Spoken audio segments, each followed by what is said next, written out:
El Departamento Nacional de Educación Cristiana es como tal un departamento, un área que depende del Consejo Ejecutivo General y está dedicado específicamente a la educación de la Iglesia.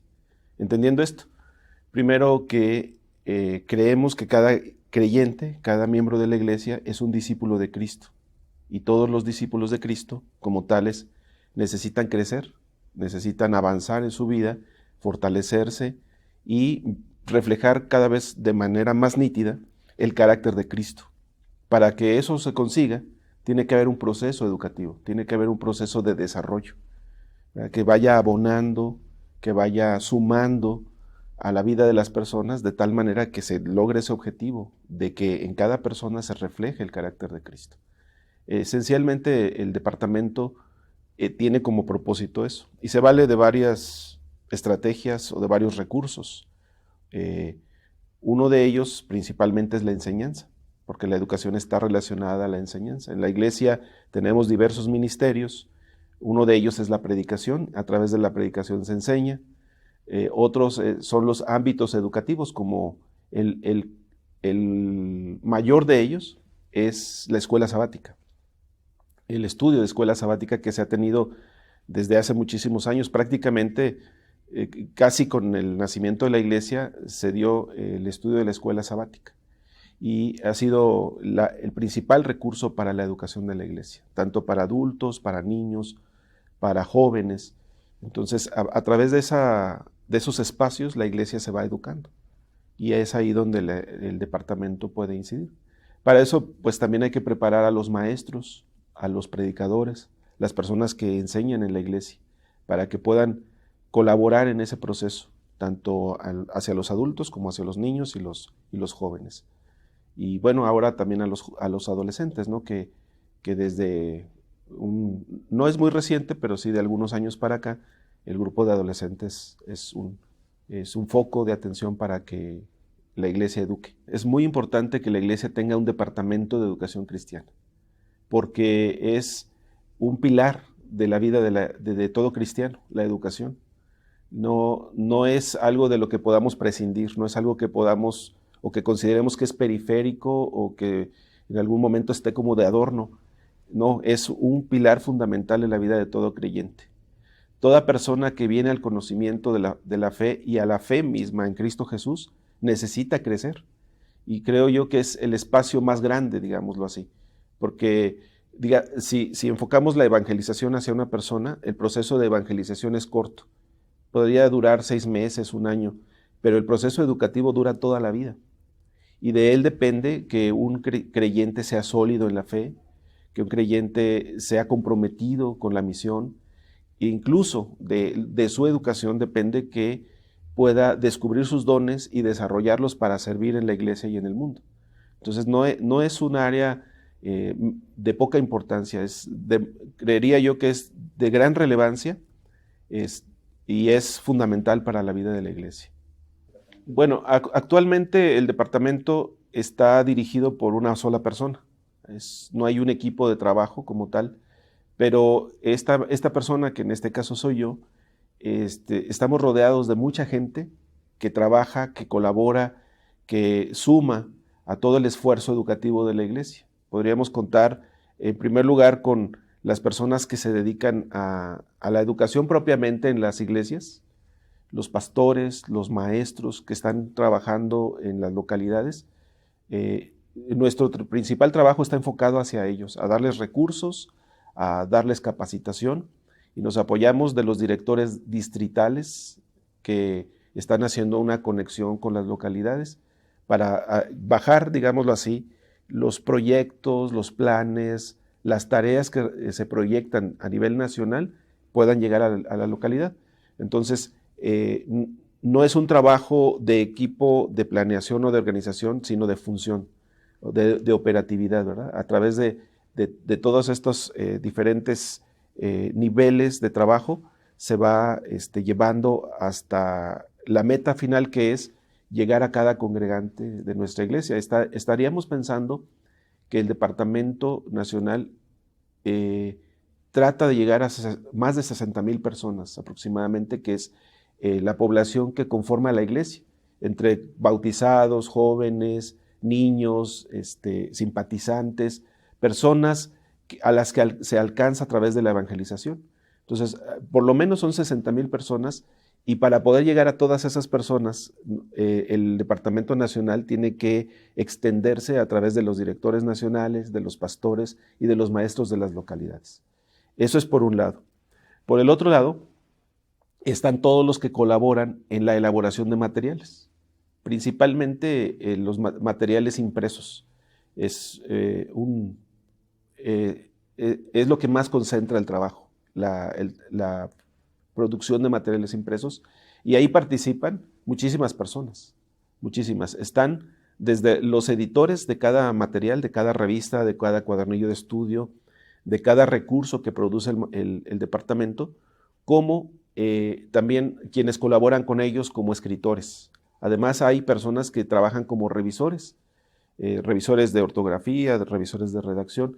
Entonces, es todo un equipo bastante amplio que colabora para la producción de los materiales. Y actualmente el departamento se auxilia de un escritor de tiempo completo. Esto es algo que recientemente se dio. Se había dado en el pasado, pero un tiempo se interrumpió por la falta de personal, pero gracias a Dios, a partir de este año, del mes de febrero, el departamento cuenta con un escritor de tiempo completo. Tenemos desafíos internos, digámoslo así, y desafíos hacia afuera, ¿no? Lo que diríamos son extrínsecos, o sea, fuera del departamento. Primero tenemos que ver los desafíos que están hacia afuera, es decir, hacia quiénes queremos llegar, qué queremos lograr, qué queremos conseguir al llegar a esas personas. Entonces, partimos del hecho de que la iglesia tiene un abanico muy amplio de diversidades, de todo tipo. O sea, estamos hablando de diversidad de edades. Tenemos bebés hasta ancianitos, abuelitos de casi 100 años o 100 años. Tenemos hombres y mujeres. Tenemos jóvenes y adultos. Tenemos personas que viven en zonas marginales. Tenemos gente que vive, hermanos que viven en zonas muy pobladas. Tenemos hermanos que tienen acceso a la educación y tienen mucho desarrollo cultural y educativo, y hay también muchos hermanos que viven en zonas con rezagos educativos, con carencias de aprendizaje. Tenemos hermanos y congregaciones que tienen recursos económicos, recursos técnicos, recursos materiales, y hay congregaciones que no tienen muchos recursos, que carecen de esos recursos, incluso de instalaciones, ¿no? Como templo, bancas, pizarrones, recursos para la enseñanza. Entonces, cuando pensamos en educar, tenemos que pensar en ese abanico tan amplio que tenemos a nivel nacional. Nuestra iglesia a nivel nacional se compone de alrededor de 800 congregaciones distribuidas en todo el territorio nacional. Pero además de eso, nuestros materiales están llegando a otros países de Centroamérica, de Sudamérica, de Estados Unidos, personas que solicitan la literatura y que también tenemos que pensar en ellos. Cuando escribimos un material pensamos, por ejemplo, que ese material después lo van a usar en otra parte del mundo, ¿no? Entonces, es muy complicado poder producir un material que pueda adaptarse a todas esas circunstancias, que pueda satisfacer las necesidades y cubrir los requerimientos que están presentes en cada uno de esos contextos. Son muchos los contextos. Entonces, tenemos, digamos, a lo mejor de entre los más desafiantes es poder llegar a las comunidades indígenas que no hablan español, que no tienen el español como una lengua materna o la lengua de uso corriente. Entonces, ¿cómo podemos llegar a ellos? Es algo muy complicado, es algo que nos representa un desafío muy grande. Por el otro lado, aparte de eso, que es llegar a ellos, es cómo producir materiales que impacten la vida de las personas, que incidan directamente en la vida de las personas para su edificación, para su crecimiento. Porque sabemos que vamos contra la corriente del mundo. Por una parte, luchamos contra la cultura, que es adversa a Dios en muchos sentidos, y que tenemos que estar de alguna manera produciendo materiales que a los hermanos les sirvan para poder ir hacer frente a esa contracultura, a las propias luchas personales de pecado, a los propios desafíos personales de crisis, como crisis de fe, crisis económicas, crisis emocionales. Entonces, todo ese abanico de posibilidades que representa pues pensar en un material que pueda llegar a sus manos y que cuando lo reciban, lo lean o lo estudien, sea edificante para sus vidas, que les ayude en sus situaciones cotidianas de vida, que les sirva para crecer. Entonces, pensar en todas esas posibilidades ya es un gran desafío. Y por el otro lado, tenemos el otro desafío interno hacia adentro, ¿no? Que tiene que ver con el proceso que se lleva para la producción de un material, para la producción de cualquiera, que sea una revista o sea un cuadernillo de estudio. Hacia adentro hay también muchos desafíos. Tenemos desafíos, en primer lugar, con las visiones, ¿no? Necesitamos conjuntar o sumar al trabajo personas que tengan una visión de esto que estamos hablando, ¿verdad? De los desafíos que tenemos hacia afuera. Y que son las personas que editan las revistas, que editan los cuadernos, a las que se les encarga elaborar un proyecto editorial, porque cada trimestre, cada material tiene que tener un proyecto, tiene que tener un objetivo, tiene que tener una descripción, tiene que tener una razón de ser, por qué se va a escribir ese material, para qué se va a escribir, cuál es su propósito. Y una vez que un editor tiene su proyecto editorial, ese proyecto lo envía al departamento para que otro órgano, que también depende del Consejo Ejecutivo General, que es el Consejo Editorial, revise ese proyecto. Revisa sus objetivos, revisa sus contenidos, revisa las propuestas que tiene de temas. Cada editor tiene que presentar una propuesta de los temas que va a tratar, una descripción de cada tema y una propuesta de escritor. Es decir, debe proponer quién va a ser quien escriba ese material. El Departamento de Educación Cristiana edita alrededor de 7 revistas. Algunas de ellas, la mayoría son trimestrales. Y también editamos cuadernillos de escuela, de lecciones, cuadernillos de estudio para las lecciones de escuela sabática. Se editan esos materiales y otros materiales que son afines para la educación cristiana, ¿no? Como el devocional Pan para el alma, el devocional para los niños, un manual que se elabora anualmente para matrimonios, que tiene 12 lecciones, es para que se estudie una lección por mes, entre otros, ¿no? que van surgiendo. De todos estos materiales, el departamento revisa alrededor de por lo menos 40 artículos trimestralmente y más de 120 lecciones de estudio entre las lecciones de escuela sabática para niños, adolescentes, jóvenes, las diferentes edades en los niños, que son 4 grupos de niños, y aparte 2 materiales digitales que se publican para varones y para mujeres, que son 3 selecciones que pueden estudiar en las localidades, y también el departamento realiza todo el proceso editorial para que puedan elaborarse estos materiales. El proceso editorial inicia con los editores. Cada publicación tiene un editor asignado, una persona que se encarga de elaborar ese proceso, y parte primero de hacer una propuesta editorial.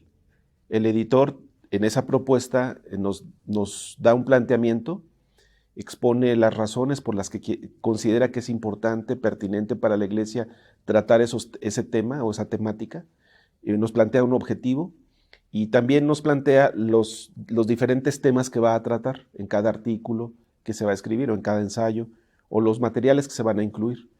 Y después de que nos hace esa propuesta, también incluye, junto con cada artículo, una propuesta de escritor o escritora. Este proyecto editorial, el editor lo envía al Departamento Nacional de Educación Cristiana y el departamento lo remite a nuestro Consejo Editorial, que es un órgano que también depende del Consejo Ejecutivo General y que está encargado precisamente de hacer toda esta revisión de los recursos editoriales que produce la iglesia. Entonces, el Consejo Editorial revisa la propuesta y da una retroalimentación, es decir, valora si es viable, si no es viable, si son pertinentes los temas o no, si son apropiados los escritores o no, y entonces se le regresa al editor la respuesta del consejo editorial. Cuando el consejo editorial detecta que hay que hacer alguna modificación, algún cambio, entonces se integran los comentarios, las propuestas de cambio para que el editor las revise, vuelva a hacer su proceso editorial, su proyecto editorial, y lo regrese al consejo editorial. Y entonces se vuelve a revisar, hasta que ya el consejo puede aprobar el proyecto. Una vez que se tiene el proyecto, el editor invita a los escritores, les explica el proyecto y y dispersa la información para que cada escritor empiece a escribir ya su artículo o sus lecciones de estudio, ¿no? Es para el caso de los cuadernillos de estudio. Y después de esto se da un tiempo para que los escritores hagan sus escritos y los regresan al editor.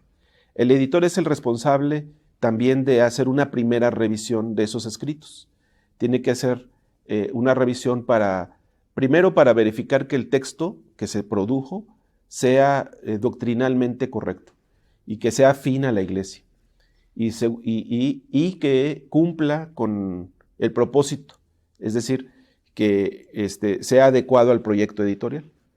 Y se hacen algunas correcciones de ortografía, de redacción mínimas, o las suficientes para que el texto sea claro, porque también se busca la claridad.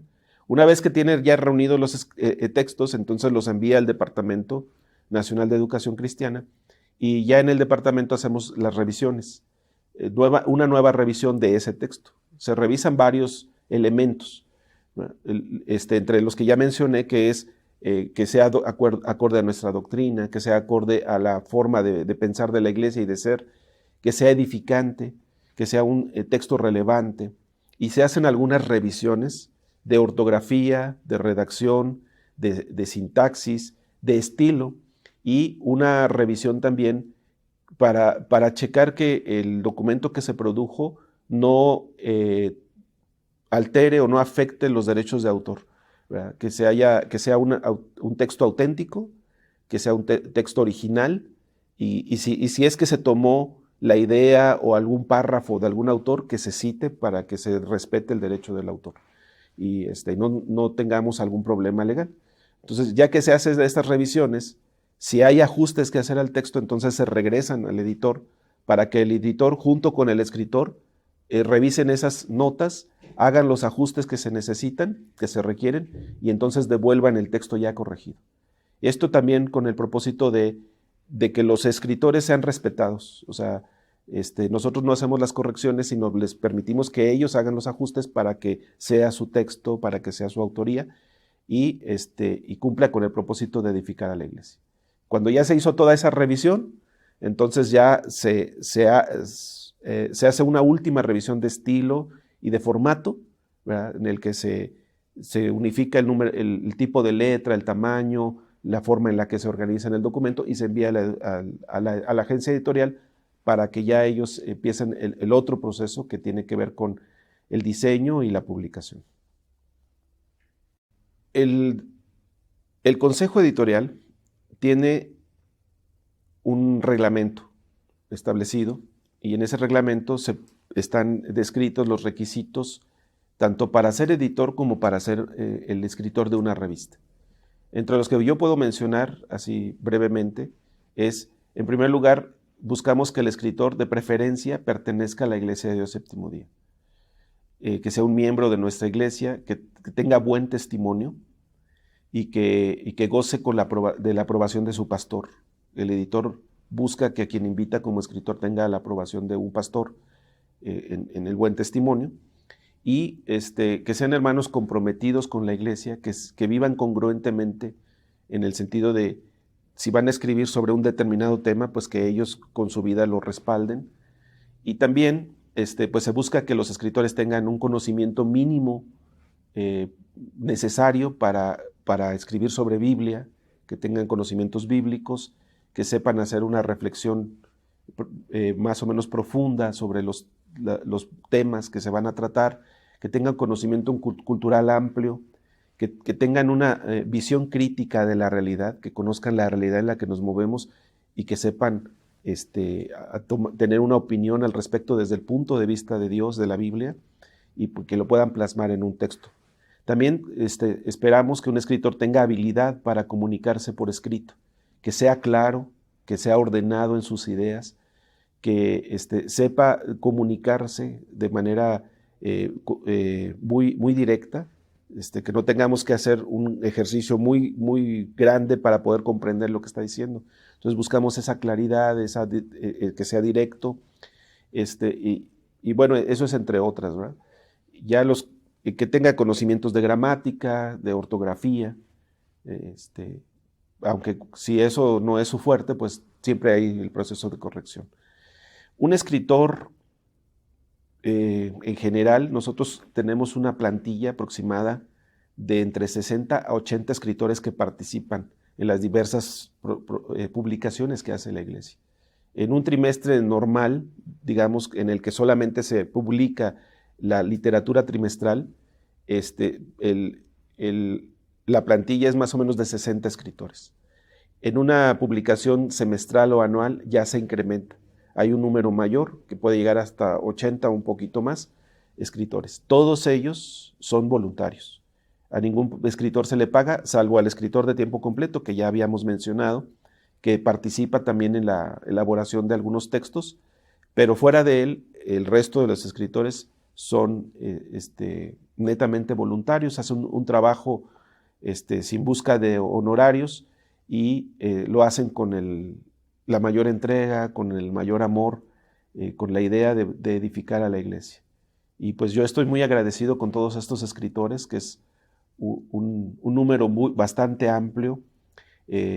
La iglesia, gracias a Dios, cuenta con un número muy rico de gente que cada día se está progresando, porque yo estoy consciente de que muchos, y diría la mayoría de estos escritores, de entre quienes conozco, hacen un esfuerzo grandioso por seguir creciendo como escritores, por prepararse más, por estudiar, por leer, por hacer prácticas, por mejorar la manera en que redactan, la manera en la que escriben, y eso pues es una gran bendición para la iglesia, porque están poniendo sus dones al servicio de la obra y lo están haciendo sin buscar una retribución.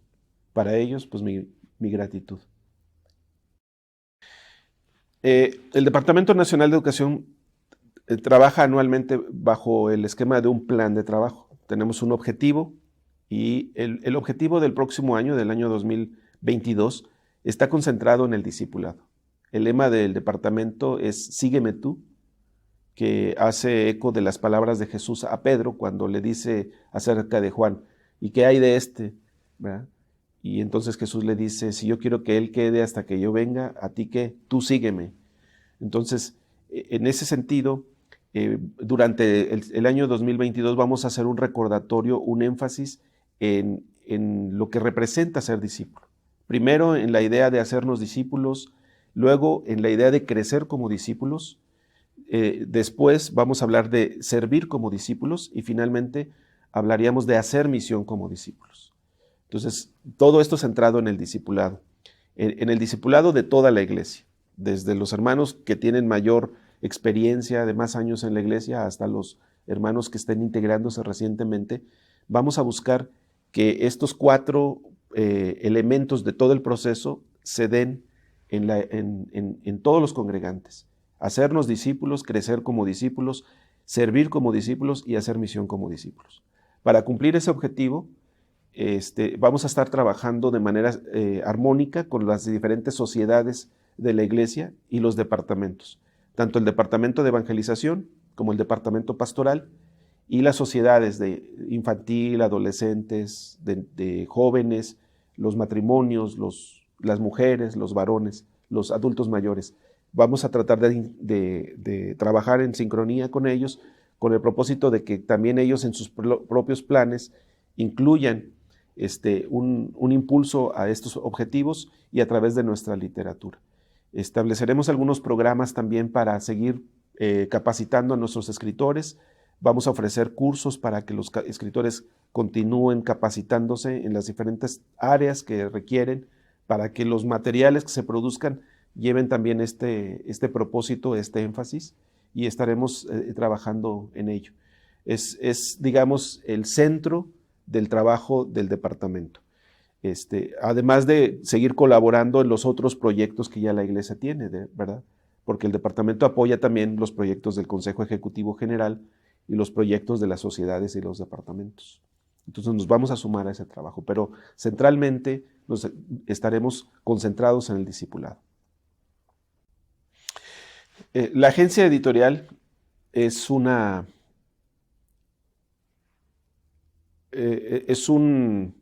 campo de trabajo sumamente importante para la iglesia.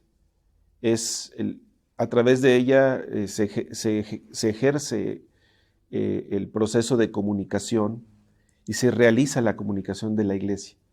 Sin la agencia editorial, la iglesia difícilmente podría comunicar tanto hacia afuera como hacia adentro los diferentes mensajes que tenemos de evangelización, de edificación, de crecimiento, de la doctrina de la iglesia. Creo yo que parte de la columna vertebral de la iglesia, la agencia editorial, aunque su participación es muy técnica, en el sentido de que realizan trabajo de diseño, de acomodo, no participan directamente en la producción de materiales, pero sí entendemos que la manera en la que se presenta todo el mensaje, visualmente, armoniosamente, la calidad de los materiales, el cuidado en los costos de los materiales, cuidar que los materiales puedan ser accesibles, que puedan llegar a todos los rincones de nuestro país, incluso de diferentes lugares del mundo. Para eso la agencia editorial es un elemento clave y fundamental, muy importante de la iglesia. Agradezco a Dios, de verdad, y por esta agencia, porque eso es un agente de servicio, es un ministerio, ¿no? Creo yo que la iglesia la agencia editorial no es un trabajo más, al contrario, es un ministerio, es el ministerio en el que muchos participan, en el que muchos hermanos están poniendo sus dones al servicio de la obra de Dios, al servicio del reino de Dios. Yo felicito a la agencia por estos 65 años de vida, los primeros 65 porque espero que sea mucho más. Dios dice la carta a los Hebreos en el capítulo 1, verso 1, que Dios habló de muchas maneras en el pasado, a través de los profetas, a nuestros padres, ¿no? Por medio de los profetas. Dios envió ángeles y en estos postreros días Dios nos habló a través del Hijo. ¿Qué sería de la iglesia si no tuviéramos un medio para comunicarnos? Pues no funcionaríamos como iglesia, porque esencialmente el propósito principal de la iglesia es comunicar el mensaje del evangelio, es comunicar la palabra de Dios a toda criatura. Y la agencia editorial es el mecanismo, digámoslo así, el medio que la iglesia tiene para hacerlo con excelencia, para hacerlo con gran alcance, con gran difusión, de una manera clara, de una manera contundente, de una manera eficiente. Entonces, la agencia actualmente creo yo que está cumpliendo con esos objetivos, con esos propósitos, y espero que sigan creciendo todavía más en ello, para la gloria de Dios y para el engrandecimiento de la obra, que es la presencia del reino entre todos nosotros. Muchas felicidades a todos ustedes y muchas gracias.